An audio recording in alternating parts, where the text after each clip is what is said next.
जरा सोचो अगर एक शाओलिन मॉन्क एक आम स्कूल में पढ़ने लगे, क्या हालत होगी बाकी बच्चों की। कुछ ऐसा ही होता है हमारी आज की कहानी में। कहानी की शुरुआत होती है ली नाम के एक लड़के से जो एक शाओलिन गुरुकुल में कुंफू सीखता था। वो जन्म से ही यहाँ पर ट्रेनिंग ले रहा था। एक दिन ली गुरुकुल के मंदिर में गया और माफी मांगी क्योंकि अब जो वो करने वाला है वो शायद सही नहीं होगा। उसी वक्त एक योद्धा ने साइड से उस पर हमला कर दिया। अचानक हमले से ली चौंक गया, लेकिन उसने जैसे तैसे वार का सामना किया। योद्धा ने उसे दीवार पर फेंक दिया, लेकिन ली कूदकर वापस आ गया। उसने हवा में ही योद्धा के सीने पर वार किए और कुछ ही पलों में उसे हरा दिया। इसके बाद बारी आई एक तलवारबाज योद्धा की। ली ने उसे भी अपनी काबिलियत से धूल चटा दी। इसके बाद वो तीसरे योद्धा की ओर बढ़ा। हालांकि वो योद्धा ध्यान में बैठा था, लेकिन फिर भी ली के आने की आहट सुनकर उसने अपनी माला शीशे में दे मारी, जिससे ली की आंखें चौंधिया गई। अगले ही पल में उसने ली को उठाकर जमीन पर पटक दिया। योद्धा बस जीतने ही वाला था कि ली फिसल कर बच गया और फिर दोनों में जबरदस्त लड़ाई शुरू हो गई। अंत में जीत ली की ही हुई। फिर वो मंदिर में सर झुकाकर बाहर चला गया। गुरुकुल के टीचर ने उसे बताया कि परीक्षा में उसने सबसे ज्यादा हुनर दिखाया है, इसलिए उसे शहर के नए स्कूल में जाने का मौका मिलेगा। शहर में वो 3 लोगों के परिवार के साथ रहेगा, जिसमें 2 बच्चे और एक उनका पिता है। वो आदमी दरअसल एक साइंटिस्ट है जो गुरुकुल के टीचर को जानता था। इसके बाद ली नए शहर की ओर रवाना हो गया। नए स्कूल में एक 15 साल का लड़का फैंग था जो ताइक्वांडो का खिलाड़ी था। उसकी छोटी बहन शैन शैन अपने भाई से बेहद प्यार करती थी। स्कूल के ताइक्वांडो क्लब को लैन संभालती थी। वो फैंग के मुकाबले देखकर उसे उसकी कमियां बताती थी ताकि वो और बेहतर हो सके। लैन का भाई तो एक नंबर का पेटू था। उसे हर वक्त खाने के सिवा कुछ नहीं सूझता था। वो चारों अच्छे दोस्त थे और आसपास ही रहते थे। दरअसल ली लैन के घर ही रहने आने वाला था। उनके पिता डॉक्टर हैन कड़ी मेहनत से काम में जुटे थे। उसकी पत्नी कई साल पहले गुजर गई थी, तो अब वो काम में मस्त रहता था। वो एक खास डिवाइस तैयार कर रहा था जिस पर शहर के गुंडों की नजर थी। डॉक्टर हैन ने बच्चों को कॉल किया, पर लैन खुश नहीं थी क्योंकि उसके पिता कभी घर ही नहीं आते थे। डॉक्टर हैन ने जल्द ही आने का वादा किया और उन्हें एक तोहफा खोलने को कहा जो उसने घर पर भिजवाया था। असल में उस डब्बे में वही डिवाइस था जो वो गुंडे चुराना चाहते थे। तभी ली ने दरवाजा खटखटाया और लैन उसे अंदर ले आई। वो उसे उसका कमरा दिखाने ले गई और उधर उसके पिता को गुंडों ने बंदी बना लिया। उस गैंग के लीडर लैरी ने डॉक्टर हैन को धमकाकर उससे वो डिवाइस मांगा। डॉक्टर हैन ने कहा कि ऐसा तो कोई डिवाइस है ही नहीं। उसने बताया कि वो तो एआई टेक्नोलॉजी पर काम कर रहा है, जिससे कि उसके बच्चे अपनी माँ की आवाज वाले रोबोट से बात कर सकें। लेकिन लैरी को उस पर विश्वास नहीं हुआ। उसने सीसीटीवी फुटेज से पता लगाया कि वो डिवाइस तो डॉक्टर हैन के घर जा चुका है। फिर लैरी के 2 चेलों ने आगे बढ़कर डिवाइस चुरा कर लाने का जिम्मा ले लिया।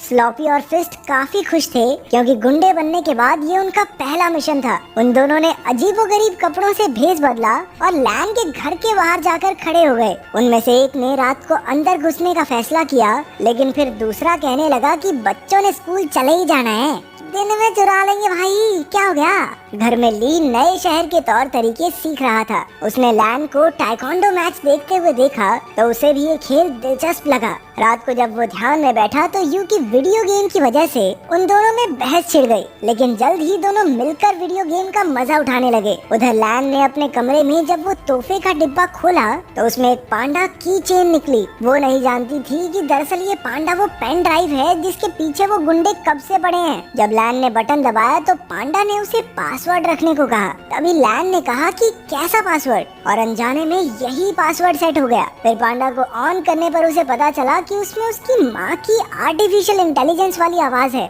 अगली सुबह ली यू और लैन के साथ स्कूल के पहले दिन के लिए निकल पड़ा। उन दोनों गुंडों ने बच्चों को बाहर जाते देखा और अपने प्लान को अंजाम देने का फैसला किया, लेकिन तभी उनमें से एक की नजर उस पैंडा की चेन पर पड़ी जो लैन ने अपने बैग से टांग रखा था। अब उन्होंने लैन से वो डिवाइस छीनने का प्लान बनाया। रास्ते में लैन ने ली को फैंग से मिलवाया। उसी वक्त एक गुंडे ने चुपके से की चेन चुरा ली और वहाँ से भाग गया। तभी ली ने उसे देख लिया और अपनी फुर्ती दिखाते हुए उसने गुंडे को झट से पकड़ लिया। तभी फैंग भी उसका साथ देने आ गया और दोनों ने मिलकर उस गुंडे की खूब धुलाई की, लेकिन वो गुंडा अब भी नहीं माना और एक बार फिर से पैंडा चुरा कर भाग निकला। अब की बार उन सभी दोस्तों ने मिलकर उसे कचरे के डब्बे में फिट करके सड़क से लुढ़का दिया। फिर स्कूल में ली की क्लास के बच्चे एक शाओलिन योद्धा को देखकर हैरान रह गए। वो उससे पूछने लगे कि क्या कभी वो शादी कर सकता है। वो उससे उल्टे पुल्टे सवाल पूछने लगे। तुम कभी शादी कर सकते सकते हो क्या? भाई कुंफू करके दिखा दे भाई। हाँ, एक बार दिखा दो। हाँ एक बार भाई, एक बार कुंफू करके दिखा दे भाई, मजा आ जाएगा।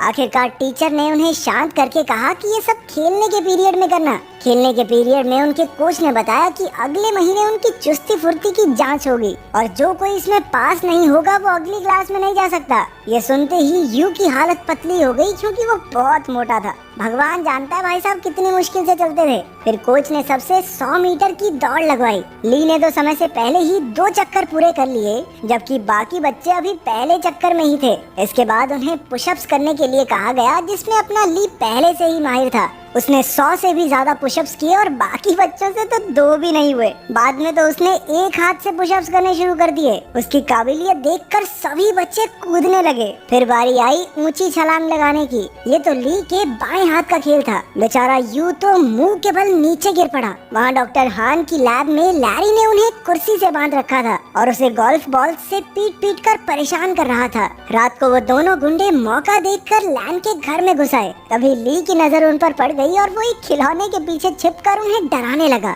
लेकिन उन्होंने जल्द ही उसे देख लिया और मौका देखकर उस पर हमला कर दिया। जब लैन वहाँ पहुँची तो गुंडों ने पैंडा चुरा लिया और फरार हो गए। ली ने लैन और यू को सारी कहानी बताई, लेकिन उन दोनों को लगा कि वो मजाक कर रहा है। इसके बाद हम देखते हैं कि वो दोनों गुंडे अपने मुंह में गोल्फ बॉल्स भरकर लेटे हुए थे। असल में उन्होंने गलती से पैंडा की चेन की जगह वैसा ही दिखने वाला एक परफ्यूम चुरा लिया था। लैरी को एक खास डिवाइस 3 दिन के अंदर किसी कंपनी को बेचना है और इसीलिए अब उसे बेचैनी होने लगी। उसने बड़े गुस्से में उन दोनों गुंडों की गोल्फ बॉल से निशाना लगाया और उन्हें धमकाकर जल्द से जल्द वो खास डिवाइस लाने का ऑर्डर दे दिया। अगले दिन स्कूल में सारे बच्चे फैंग का टाइकोंडो मुकाबला देख रहे थे। वहीं यू और शैन शैन पीछे बैठी 2 बदसूरत लड़कियों के बारे में बातें करने लगी। ये लड़कियां कोई और नहीं बल्कि वो दोनों गुंडे ही थे जो भेष बदल कर वहाँ आए थे। उन्हें लैन के बैग पर वो पैंडा दिखाई दिया और दोनों उसे चुराने के लिए सही मौके का इंतजार करने लगे। उसी वक्त ली ने फैंग को एक मुकाबले की चुनौती दी।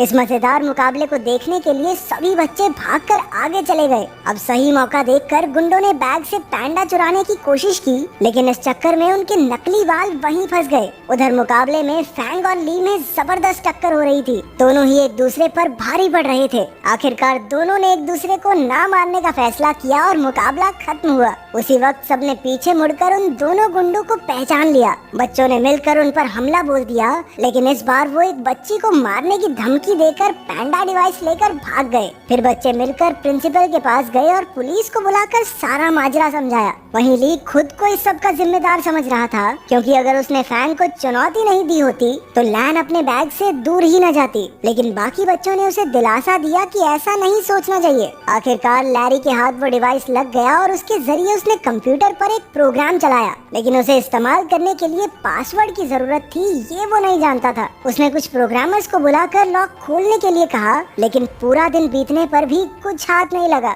अब लैरी के गुस्से की सभी हदें पार हो गई थी। तभी उसने डॉक्टर हैन के फोन पर उसकी बेटी का मैसेज देखा। लैन चाहती थी कि उसके पिता उसके जन्मदिन के लिए कल घर आ जाएं। लैरी ने डॉक्टर हान की तरफ से कल पार्टी में पहुंचने का वादा कर दिया। अगले दिन लैन और उसके दोस्त जन्मदिन की पार्टी की तैयारी कर रहे थे। बाकी सब लैन को घर में अकेला छोड़कर उसके लिए तोहफे लेने गए। तभी लैन को उसके पिता का मैसेज मिला कि वो घर के बाहर आ गया है, लेकिन जैसे ही वो बाहर निकली उसे किसी ने अगवा कर लिया और गाड़ी में डालकर ले गया। उसी वक्त ली और उसके दोस्तों ने लैन को वैन में देखा और अपनी साइकिल्स लेकर उसका पीछा करने लगे। अंत में सब डॉक्टर हान की लैब में पहुँचे और लैन को ढूंढने लगे। वहीं लैरी और उसके बिजनेस पार्टनर में बहस छिड़ी हुई थी, क्योंकि लैरी उस खास डिवाइस को कल बेचने वाला था, लेकिन अब तक उसे उसका पासवर्ड तो पता नहीं। अब लैरी गुस्से में लैन के गले पर चाकू रखकर उससे पासवर्ड पूछने लगा। लैन ने जवाब दिया, कैसा पासवर्ड? और उसी वक्त वो प्रोग्राम चालू हो गया। बाहर शुरुआत वाले दोनों गुंडे अड्डे की रखवाली कर रहे थे।